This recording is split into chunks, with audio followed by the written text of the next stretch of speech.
Om Swastiastu. Om Aginamastu Namo Sidam. Om Manubadrah Ketawiyantu Wiswata. Semoga pikiran yang baik datang dari segala penjuru.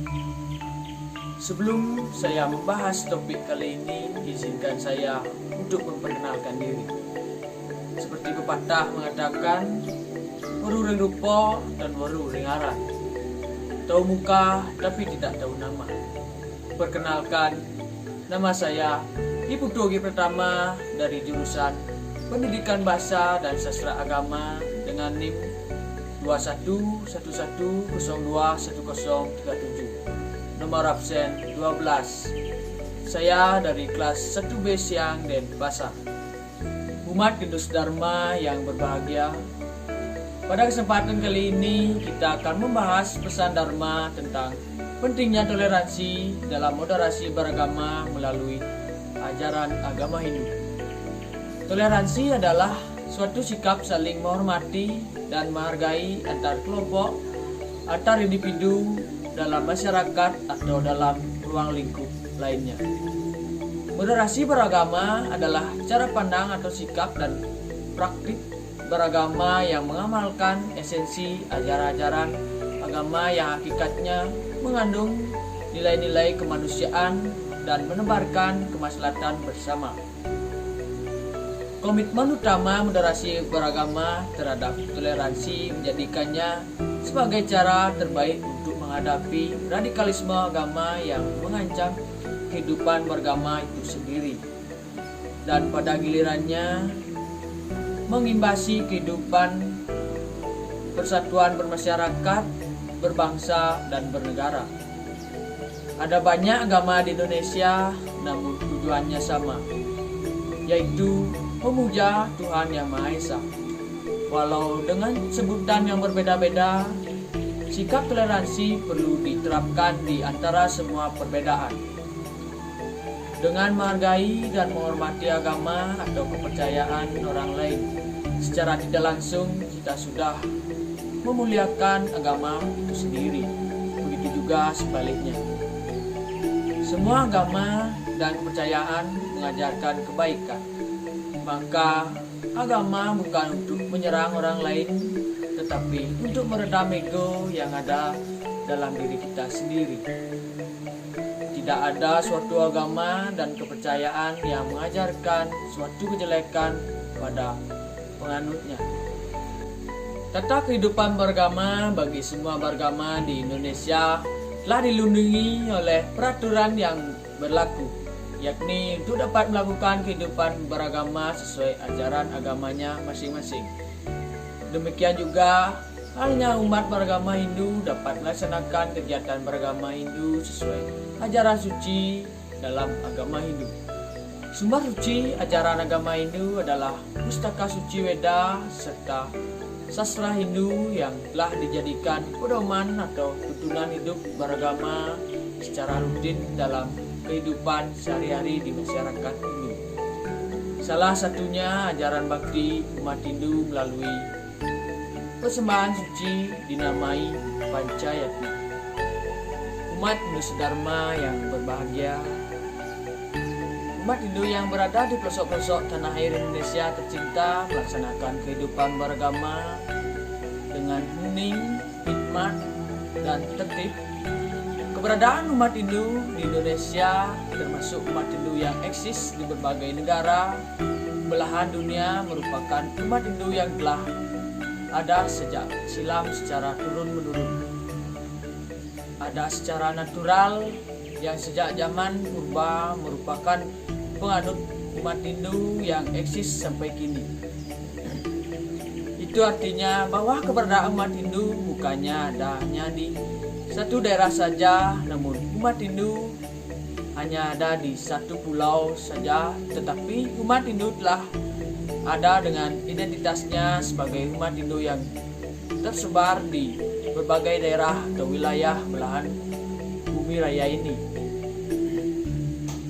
Umat Hindu menempati beragam tempat yang disebut dengan desa, dapat melakukan aktivitas beragam Hindu sesuai ketentuan waktu yang disebut dengan kalau, yang telah dilakukan dan umat Hindu dalam praktek hidup beragama telah berpraktek beragama Hindu sesuai dengan kondisi yang disebut dengan patra di masing-masing daerah.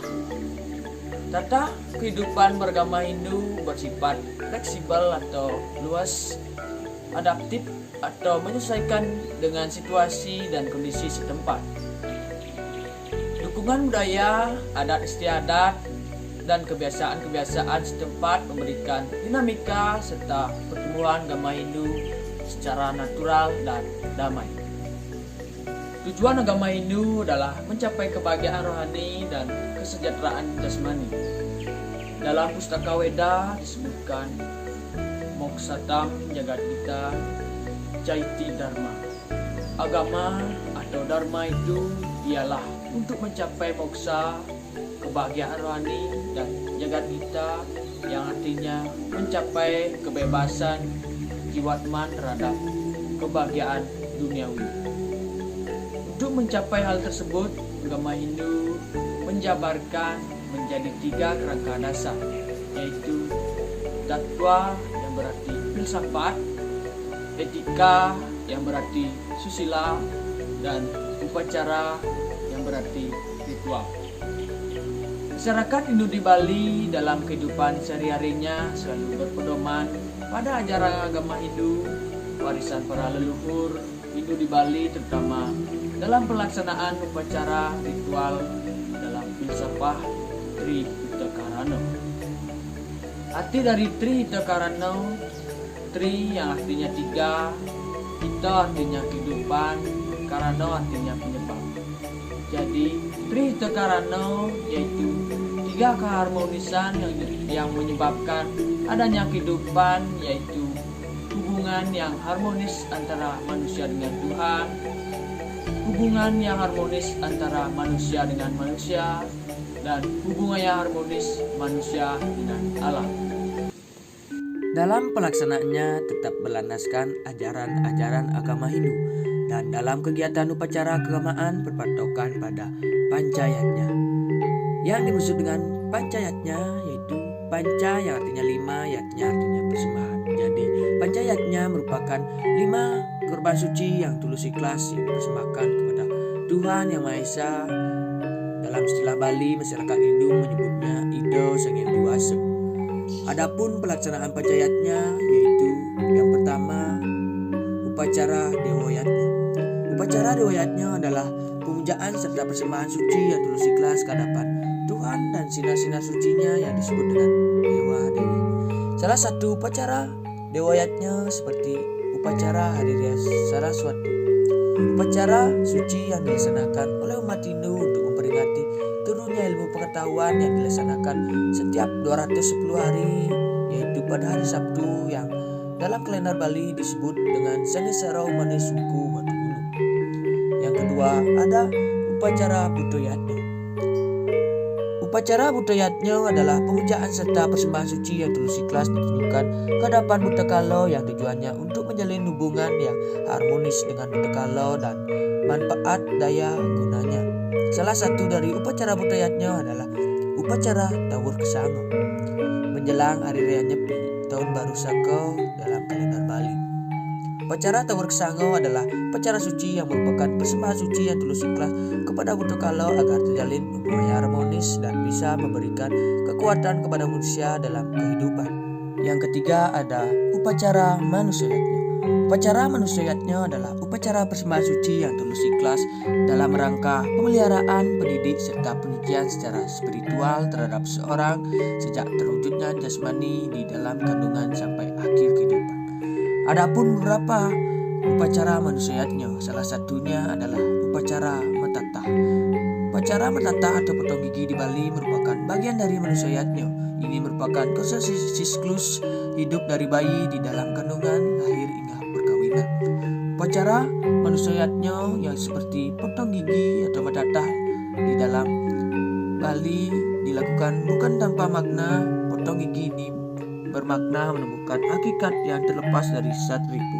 Satripu adalah 6 jenis musuh manusia yang timbul akibat perbuatan yang tidak baik. Yang keempat ada upacara Pitrayatnya. Upacara fitrayatnya adalah upacara persembahan suci yang tulus ikhlas dilaksanakan dengan tujuan untuk penyucian dan pralina atau disebut dengan kremasi, serta penghormatan terhadap orang yang telah meninggal menurut ajaran agama Hindu.